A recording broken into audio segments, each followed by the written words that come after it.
C'est la marque la plus visible du naufrage de l'Athabascan. 59 tombes alignées au cimetière de Ploescat. Jacques Ouchakov tient beaucoup à commémorer l'histoire de ce navire, lui qui a contribué à localiser l'épave en 2003 au large de l'île Vierge. Pourquoi ce salut?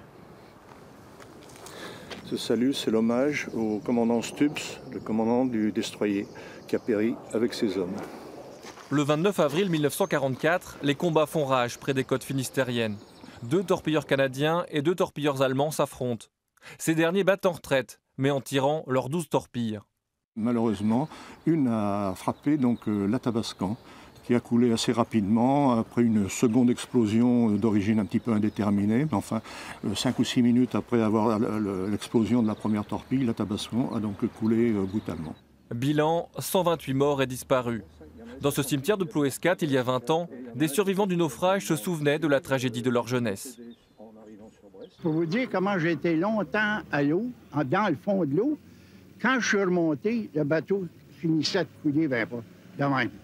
Fait que j'ai été passé. Alors, la vie m'a passé devant dans la mémoire. Là, toute ma vie m'a passé devant moi. Cet après-midi, une cérémonie aux marins disparus en mer a rendu hommage aux hommes de l'Athabascan. Pendant la Deuxième Guerre mondiale, on a perdu environ 45 000 Canadiens.